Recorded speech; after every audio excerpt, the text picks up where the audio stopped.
먼저 질문의 기회를 주신 부의장님과 우리 동료 위원님께 진심으로 감사드립니다. 교섭단체 연설을 하고 나니까 다소 분위기가 좀 무거워졌습니다. 네, 그 다음에 긴급 현안 질문을 하다 보니 교섭단체 대표님들의 연설은 해당 교섭단체의 입장과 방향에 대한 주장의 영역이라고 생각합니다. 하지만 긴급 현안 질문은 당면한 도정 현실에 대한 지사님과 함께 그 대안을 모색하는 대화의 시간이라고 생각합니다. 그래서 아주 바쁜 의사 일정 중에서 진행되는 이 긴급 현안 질문이 말꼬리를 잡고 서로 논쟁하는 것이 아니라 무엇이 더 도민을 위한 고민인가, 생각이 다를 수는 있지만 서로 틀리지는 않다는 가정하에서 대화를 해보도록 하겠습니다. 지사님 답변석으로 나와주시기 바랍니다. 지사님 엊그제 요즘에 이제 팀장님들과의 회의를 통해서 도정의 중추인 팀장님과의 소통을 열심히 하고 계신데 매우 좋아 보이십니다. 이렇게 실제 일을 하는 사람들과 소통을 통해서 대안을 찾는 것이 매우 중요하다고 본 의원도 동의합니다. 첫 번째 질문은 우리 정부가 아니면 우리 지금은 지방자치단체라고 하는 우리 충청남도가 왜 존재하는 이유에 대해서 간략하게 말씀 올리고 시작하도록 하겠습니다. 우리는 각 개인 혼자 살 수 있지만 정부를 구성하고 사회를 구성하고 살고 있습니다. 그 이유는 우리 혼자 살 수 없기 때문입니다. 그게 인간이 함께 살아갈 수 있는 유일한 이유라고 생각합니다. 그런 의미에서 정부의 목적은 각 개인을 대표하기도 하고 하나의 법인체이지만 그 모두에 위해서 함께 존재한다고 생각합니다. 그렇기 때문에 정부 또한 국민을 위해, 국민 모두의 행복을 위해 존재한다는 것은 모두가 동의할 거라고 생각합니다. 난방비 문제 누구나 다 동의하는 문제입니다. 제가 표에서 보여드리는 저 도시가스 요금이 당진 지역의 한 가정의 일입니다. 작년에 11월, 12월이야 춥지 않았으니까 그렇지만요. 본격적인 추위가 시작된 12월 도시가스 요금이 청구되는 1월부터는 21만 원. 저기에는 안 나와 있지만 2월에는 29만 7,300원이 청구된 상황입니다. 실제 이 단기적인 난방비 급등으로 인해서 도시가스뿐만 아니라 중유는 더 등락폭이 큰 것이 사실입니다. 연도별로 보시면 22년도에 대폭, 그리고 23년 1월 달에 29% 인상되었고 등유가는 그것보다 훨씬 더 높은 상황이죠. 본 의원은 그 윤석열 대통령께서도 모든 중산층과 서민을 어려움을 함께 해결하라고 국무회의에서 말씀하신 것을 기억하고 있습니다. 그래서 지금 김태흠 지사님께서 발빠르게 준비하셨던 취약계층에 대한 지원은 매우 두텁게 하시는 것에 동의하는 바입니다. 다만 전체 도민이 함께 느끼고 있는 어려움, 현재 도시가스 도입 비용이 상대적으로 줄고 있기 때문에 아마 단기적인 문제로 아마 지나가는 상황인 것 같습니다. 하지만 우리 경제 상황이 좋아지는 상황이 아니기 때문에 이렇게 어려움을 겪고 있는 우리 도민들에게 우리는 무엇을 할 수 있을까? 우리 도에서는 보시다시피 3번의 국민지원금을 한 바 있으며, 또한 국가 전체적으로는 전국민 차등 지원 한 적이 있고, 소득하위 80% 이하에게 개인별 지급을 한 사례도 가지고 있습니다. 지급 방법을 고민하는 것은 여러 가지 방법이 가능합니다. 특히나 아까도 일부 발언에서 나왔지만 시설원예 농가 같은 경우에는 등유비 인상으로 정말 힘든 상황입니다. 잘 알고 계시죠, 지사님? 네. 그래서 이럴 때일수록 우리 충청남도가 존재하는 이유를 우리 도민에게 함께 보여주고 그리고 도민의 아픔을 함께하는 의미에서 전 도민에게 에너지 지원금을 지급해보자. 그 대상과 영역은 지사님이 고민하시더라도 그 복을 취약계층과 꼭 보호해야 될 계층을 좀 더 넓혀서 고민하자는 제안입니다. 어떻게 생각하십니까? 모든 도민들한테 이 도시가스 요금 인상한 부분에 대해서 지급하면 얼마나 좋겠습니까? 그 예산, 그 재정은 어떻게 부담을 합니까? 그리고 우리 대한민국은 사회주의 국가도 아니고 자유시장경제 국가입니다. 그렇기 때문에 지금 안타까운 그런 부분에 대해서 그 말씀하시는 부분 취지는 충분히 이해를 하나 일단은 취약계층부터 하고 또 지금 그 농민들이 이 면세유라든가 농업용 그다음 시설원예 난방비라든가 이런 어려움들을 해소하기 때문에 이런 부분들을 추가적으로 좀 검토를 해야 되겠다. 또 그리고 저희 재정 범위 내에서 이런 부분들은 고민을 하고 있다 하는 말씀을 드리고 또 하나는 이 난방비 부분에 대해서 급등을 하기 때문에 이 부분을 어떻게 우리가 이 대응을 하고 또 대책을 세워야 되느냐 하는 부분도 중요하지만은 또 한편으로는 왜 난방비가 올랐을까 하는 그런 부분들도 우리는 정확히 도민과 국민들께 알리고 이 부분에 대한 대처 방안을 마련을 해야 된다. 지금 유럽 천연가스 같은 경우 2021년 3월 달에서 2022년 12월 1년 사이에 35.6달러예요. 6.1달러에서 6배나 상승을 했습니다.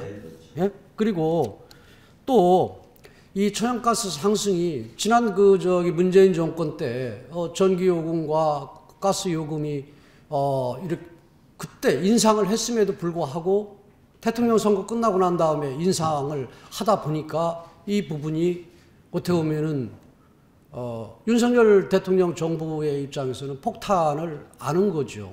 그 속에서 인상을 할 수밖에 없는 그 부분을 이 정치화를 하고 서로 누가 잘못이고 공격을 하기 이전에 지금 시장 전체를 말씀을 하시고 그 속에서의 우리가 지금 재정이라든가 여러 가지 여건 속에서 어떻게 이 부분을 대응을 할 것인가 하는 그러한 깊은 고민 속에서 이 난방비 급등에 대한 지원을 우리가 검토를 해야 된다 이렇게 생각합니다. 네, 지사님 답변 감사합니다. 일단 공산주의라서 다 퍼주자 이런 논의가 아니라요. 잘 아시다시피 대한민국 헌법이 이 나라는 국민이 주인이기 때문에 이 나라를 운영할 지금 난방비로 부담스럽다면 같이 고민하자는 차원이었고 본 행정문화위원회가 유럽 연수를 지난 11월에 다녀왔는데 거기에서 유럽의 가스비는 10배, 20배 올랐습니다.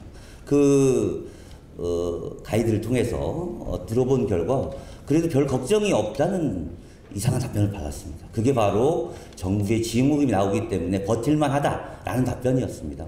그 나라들이 그런 정부의 체계가 이어서 지원한 건 아니기 때문에 그런 어려움을 함께 고민하자는 제안으로 본 질문에 대한 것은 지사님의 고민의 영역으로 남겨두도록 하겠습니다. 다음은 이제 이것도 잠깐 하겠는데요. 잘 아시다시피 여러 의원님께서 예산 우리 서해안 철도의 예산역 삽교역에 대해서 국비 부담으로 하는 게 맞다. 본 의원도 그래서 그때 이건 지방부 할 게 아니다. 나라 사업인데 나라가 해야 된다. 라고 동의한 바 있고 꼭 그렇게 되기를 악망하였습니다. 그런데 결과적으로는 사실 기재부에서 정부 예산으로 확정되면서 미반영이 된 게 사실입니다. 그래서 저는 여기까지는 그럴 수 있다고 봅니다. 다 되는 건 아니니까요. 대신 대한사업 세권을 확보했다면 그것 또한 성과라고 봅니다. 다만 저는 이제 270억 사업비 중에 130억 하기로 했는데 어떤 연으로 예산군의 예산 부담을 줄이기 위해서 우리 도가 200억을 부담하고 예산군이 70억을 부담하라고 하는 결정 자체가 만약에 이런 일이 계속 반복되면 시군과의 예산 부담 비율을 정하는 것이 뭐 지사의 결정 충분히 존중할 수 있지만 우리 의회의 역할도 좀 존중해 주셔야 된다. 사실은 이렇게 지원하다 보면 어느 시군이 만약에 잘 추진되다 안 됐어. 그럼 보상 성격으로 도비 부담을 임의적으로 조정하는 것은 향후에 형평성 문제가 될 수 있다는 말씀을 드리도록 하겠습니다. 동의하십니까?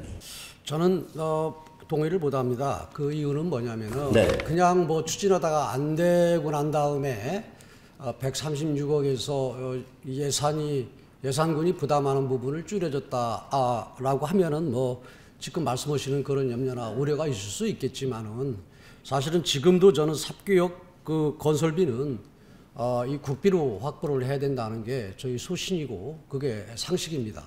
그렇지만은 이미 기재부하고 제가 국비 전환을 해달라 강하게 요구를 했고, 그 다음에 기재부에서는 이미 우리 지역뿐만 아니라 서너 군데도 그런 사례가 있고 이미 또 그 합의가 돼서 결정된 상황이니까 되돌릴 수 없으니까 다른 대안 사업을 좀 뭐 우리가 하고 싶은 충남도에서 하고 싶은 사업들을 주면 어떻겠냐 해서 제일 처음에는 그 CCU 우리 연구개발 시증센터가 우리가 280억의 그런 사업 규모로 신청을 했는데 200억을 더 얹어서 처음 시작하니까 좀 크게 해라라고 얘기를 했고 그래서 그거 가지고 난 받아들일 수 없다. 그래서 그 원산도의 그런 사업 그리고 또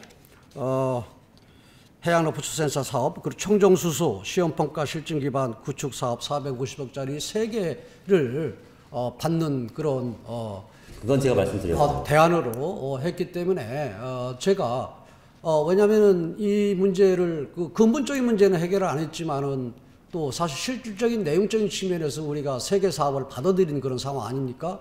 어떻게 보면은 예산력을 어떻게 보면은 볼모로 해서 다른 사업 3개를 받아들인 그런 상황이기 때문에 예산한테 그만한 응분의 그런 재정 부담을 좀 줄여주는 그런 부분들은 우리가 하는 것이 바람직스럽지 않냐 이런 생각이 들고요. 그리고 또 하나는 136억 가까이씩을 부담을 해야 되는데 예산군의 입장에서는 여러분 도의원님들도 잘 아시고 우리 안 의원님 잘 아시지만은 예산군에서 136억이라는 이런 역사에 그런 예산을 부담하는 이 부분은 엄청난 그런 사실 예산 부담입니다.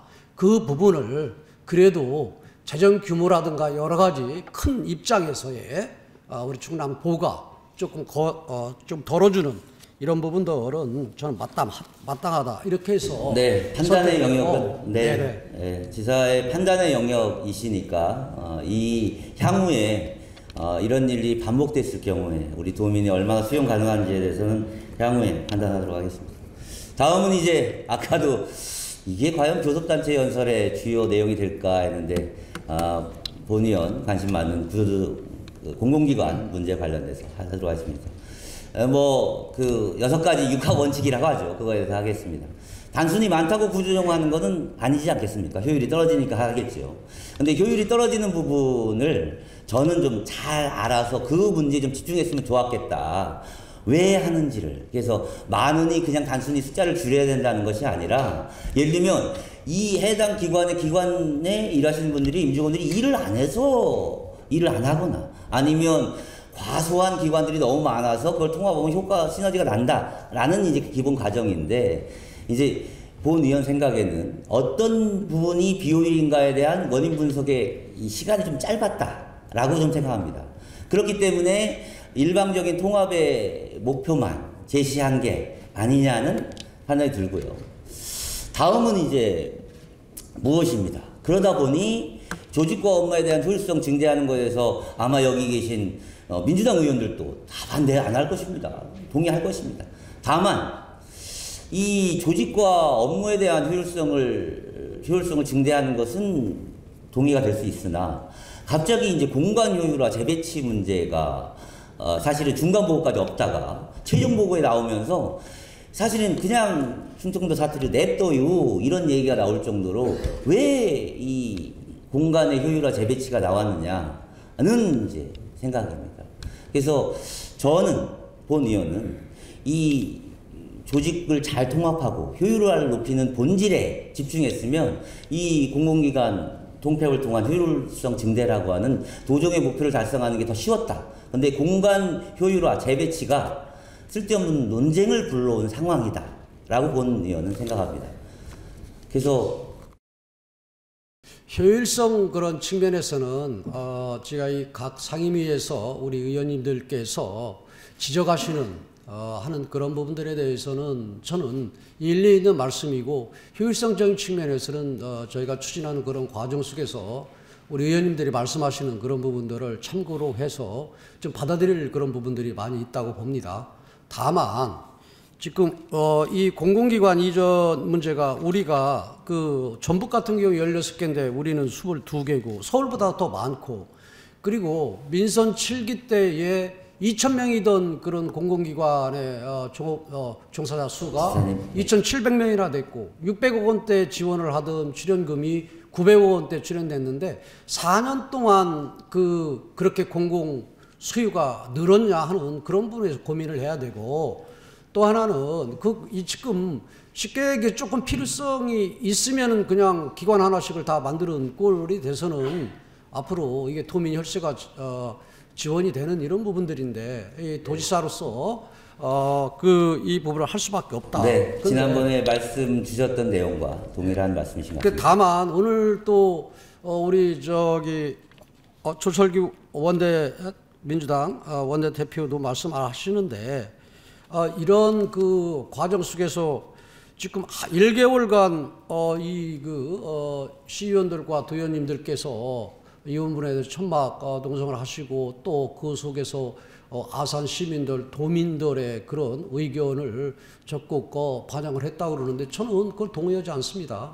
그리고 두 번째로는 좀 아까 천막에도 이 아산 시민들이 그런 앞으로 서비스를 받으러 가는데 홍성으로 가야 되느냐, 이런 부분들은 저는 좀 정확한 그런 팩트를 갖고 그런 부분을 논의를 하고 주장을 해야지, 이것은 정치적으로 가는 것은 적절치 않다. 네, 지사님. 유감이다. 이 부분을 이 자리를 빌어서 다시 한번 말씀을 드립니다. 지금 같이 보실 자료는 우리 충청남도에서 데이터 정책관을 만들어 올담이라고 하는 매우 중요한 정보가 모여 있는 곳에 유동인구의 비율을 해놓은 것입니다. 저런 문제를 공간을 재배치해서 해소가 될지 한번 잘 고민해야 될 것 같고요.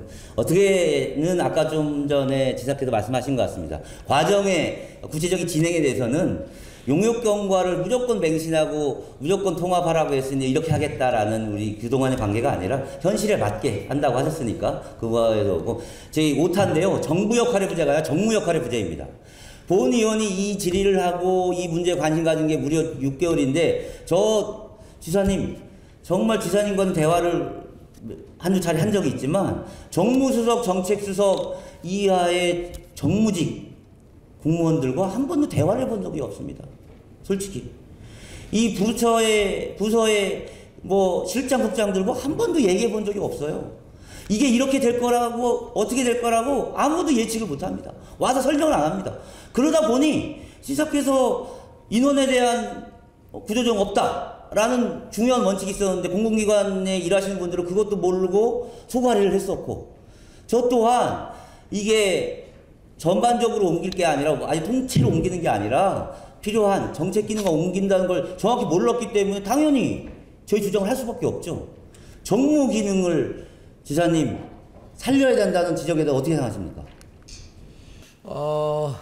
지사님 시간이 좀 없어서 우리 의원님 말씀에 제가 적극 검토도 하고 그래서 미흡하고 부족한 그런 부분들 보완할 수 있도록 하겠습니다. 좀 빠르게 좀 하겠습니다. 성과 있는 구조정보다 빠른 정리보다는 저렇게 기간이 좀 다 다른 것 같은 경우에는 동의가 좀 안 될 것 같고요. 가장 좋은 건 당사자들, 공공기관과 해당 부서 그리고 해당 시군들이 소통이 잘 되면 자발적으로 혁신하려고 하고 바뀌려고 하겠죠. 그것을 요구하고 있습니다. 그래서 정책 대상이 어디 있냐? 그래서 잘 보시다시피 천안산역 R&D 집중 쪽에 무려 11개, 12개 센터가 이제 생길 예정입니다. 저것을 잘하기 위해서 과학기술진흥원이 센터 역할을 한다는 것에 제안을 좀 드리는 바이고요. 알다시피 대학의 콘텐츠학과들에 저렇게 많이 있습니다. 저런 기관들을 위해서 한 겁니다. 저거를 좀 여쭤보고 싶었는데 시간이 지났습니다. 지사님, 답변하느라 고생하셨습니다. 들어가 주셨습니다.